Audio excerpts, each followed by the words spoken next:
ሴትዮ አላውቃትም። ልጆቼን ሳይ እኔ ክርስቲያን ነኝ። በህይወቴ ውሸት ላስታረቅ እችላለሁ። ከፀጉር አልፈ ጺም ያወጣ ሰውዬ ነጭ ሽበት ያወጣ ሰው። ሰላም ጤና ይስጥልኝ። ወደ የተከበራችሁ ቤተሰቦች እንዴት ናችሁ እናንተ? ኢሱ እቺን አሮጊት እኔ አላውቃትም፣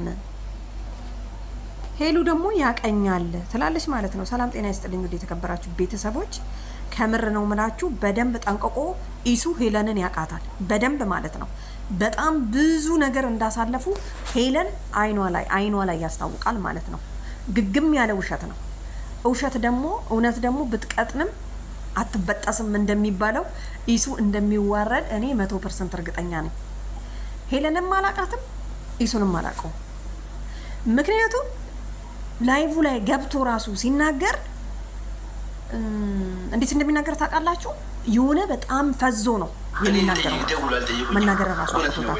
አንዳንዴ የሄለን መጥፎ ጓደኞች ማለት ከሄለን ጋር የማይግባቡ ጓደኞች እሱ ቤት ይሄዱና ከሳሳት ምናምን ነገር ይላሉ ማለት ነው። ሲጀመር ኢሱ እንግዲህ እንደሰማነው ሄለን እንደምታወራው ከሆነ ወረቀትና እንደሌለ የመጨረሻ ማስታወሻ እንኳን ረሳሁ። አያችሁ፣ ረሳከው የክርስማስ ከኔ ጋር አብረ ያሳለፍከው አንደኛ። ሲቀጥል ደግሞ ኢሱ እኔን አላቃትም የሚል ከሆነ ላይቬ ላይ ቅዳሜ ይምጣና ሰውነቱ ላይ ያለው ምልክት እጁ ላይ ይያለ ወገቡ ላይ ይያለ እላለው። ኢሱ እጁን ይለጥና ወይ ደግሞ ወገቡን ይፈትና እኔ የምናገረው ቃላት እሱ ወገብ ላይ ካገኛችሁ ስራውን ለእናንተ ሰጥቻለሁ። ካላገኛችሁ ደግሞ ስለዚህ አንዳንዱ ዳጆቻችን እኔ ጥፋተኛ ብላለች። ምን ያህል በራሷ ብትተማመን ምን ያህል እውነት ስላላት ነው ብላ ነው እናስባለች። በጣም ብዙዎቻችን እሱ ጋር ገብተን አዎ ትክክል ነን፣ እሷ አንበሳ እያወረዱላት ስም ነው የምታጠፋው እንላለን ማለት ነው። እሷ ጋር መተን ደግሞ አዎ አንቺ ትክክል ነሽ፣ ኢሱ ውሸቱን ነው እንላለን ማለት ነው። እንደኔ በእውነት ላላችሁ ሄለን ሀቃላት። ለማንኛውም ቅዳሜ ዕለት እሱ እውነት ካለው በደንብ የሚያውቅ ከሆነ በውስጡ ምንድን ነው የሚባለው በራሱ 100% የሚተማመን ከሆነ እሷን እንደማያውቃት አይቷት እንደማያውቃት ቅዳሜ ዕለት ላይቭ ላይ መጥቶ ያናግራል። ላይቭ ላይም አይደለም የፈለገበት ቦታ። ችግሩ እንደሆነ ታውቃላችሁ፣ ሴቶች ወንዶችን አንድ ላይ ከተዋደዱ በኋላ ምን ይመጣብኛል በኋላ ብለው ማሰብ ይሳነናል ማለት ነው። እሷ ያኔ ተንኮል አላሰበችም፣ እሱ ነው ተንኮል ያሰበባት። ምክንያቱም እሱ እሷን አበባሻለሁ ብሎ ቬሎ ገዝታ ሱፍ ካሰፋችለት በኋላ እሱ ግን እዚያችን ይጀነጅን ነበረ። ገባችሁ? ዘቢባ ውስጥ ምንም ነገር አይመለከታትም። ሄለንም መስደብ ካለባት ሄለንም መከራከር ካለባት ከእሱ ጋር እግዚአብሔር እንደሚያውቀው ገባችሁ? ዘቢባ እንደማንኛውም ሰው ብዙ ወንዶች እንደሚያደርጉት ኢሱ ሄለንን ያወራል፣ በመሀል ደግሞ ዘቢባን ያወራል። ከዛ አመቻቸ። ወረቀቱን ስለሌለው ወደ ኢትዮጵያ ገባ። ዘቢባ ታዋቂ ናት፣ በሰዎች ዘንድም ተቀባይነት ስላላት አርቲስት ናት። ገባ ሄልዬ እዚህ ጋር ታክሲን ምጭ አድርጎ የማገኘውን ታክሲ በልቶ ሄዶ ብላለች። እንግዲህ ስትንከባከበው ነበረ እሱ ወረቀት ስለሌለው። ስለዚህ ሄለን ከምር የምላችሁ እውነት ያለው ሄለን ጋር ነው። እሱ ውሸቱን ነው አላውቃትም ያለው። ግን በጣም የሚገርመኝ ነገር እንዴት ነው ሄለንና ኢሱ ጓደኛ ሆነው ፍቅረኛሞች ሆነው ኖርዌይ ውስጥ ሲኖሩ እንዴት አንድ ቤት እነሱን አብራቸው ማለት ውሸታን ነው ታውቃታለህ አብራችሁ እኔ አይቻለሁ የሚል በጣም ይገርመኝ።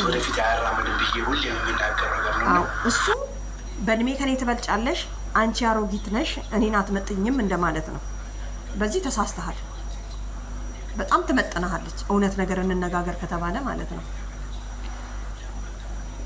ስለዚህ ልጅ እሷ አሁን እዚህ ጋር ትኩረቷ ምን ላይ እንደሆነ ታውቃላችሁ?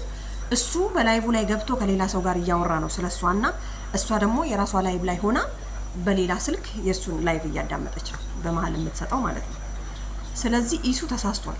ለምን እኔ አላውቃትም ምን አስባለሁ?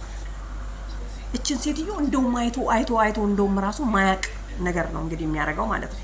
እሷ ግን በእርግጠኝነት አብረው እንዳሉ እንደኖሩ እንዴት ነው አንድ ሰው እርግጠኛ ሳይሆን ናና ላይቭ ላይ እንገናኝና አይኔን እያወራክ አውራ ስትለው ለምን እምቢ አለ? አይ እኔ አልመጣም ከወረደ ሰው ጋር አይባልም። እውነት የለውም። በቃ እሱ እውነት ካለው እንደው ከምሬ ነው ምላችሁ አንድ ቀን እውነት መቼም እነኚህን ሰዎች አየናቸው የሚል አይጠፋም። መጥቶ እውነቱ መጋለጡ አይቀር። ምንድን ያለችው ዘቢባን ራሱ ያገባው እኔ ገዛሁለት ሱፍ ነው በሱ ለብሶ ነው ይዞ ሄዶ ያገባው። እኔ ቤሎ ገዛው እንግዲህ እችን እንጋባለን እያለ እየጀነጀነ ሰው እኮ የአሁኖቹ ወንዶች ማለት ነው እንዲህ ስትዋቸው ፊዚካሊ ብቻ የሆነ ትልቅ ሰው ታማኝ የሆነ ነገር ብቻ ይመስሉና ከዛን ብዙዎቻችን እንለጠፍባቸዋለን። እነሱ ግን በስተጀርባቸው በጣም ብዙ ነገር አለ ማለት ነው። አሁን ይሄ እንዲህ ነው የሸወዳት። በቃ ባጭሩ ኢሱ እንዲህ ነው የሸወዳት እና ሄለን ተሸውዳለች። እና እንግዲህ እንደምታውቁት ከዚህ በፊት እንግዲህ የሆነ ሚስጥር ተናግራ ነበርና በሁሉም ነገር እንደዛ ታረጊያለሽ ምናምን እያሉ ይፎግሯታል ማለት ነው። ምንም ታድርግ በኢሱና በሄለን መካከል ባለው ግንኙነት ሄለን 100% እውነት አላት። ማንም ሰው አይቶ መመስከር ይችላል። በቃ አመናችሁም አላመናችሁ ይሄ የኔ አቋም ነው። ምክንያቱም የሰው ልጅ ምንም ነገር ሳይኖረው እንደዚህ ያንጨረጨረው ገባችሁ? ሴት ልጅ በተለይ እውነት ሲኖራት ነው። እሱ ውሸቱን ነው ያስታውቅበታል ሲያወራ ላሉ በጣም ፈርቶ ምናምን ክሰስ ምናምን ሲሉት ራሱ እኔ ቋንቋ ረስቻለሁ አለ። በስንት ጊዜ ነው ቋንቋ ትናንትና ገብተህ ዛሬ የምረሳው? ለማንኛውም ቤተሰብ አስተያየታችሁን ስጡ እናንተ።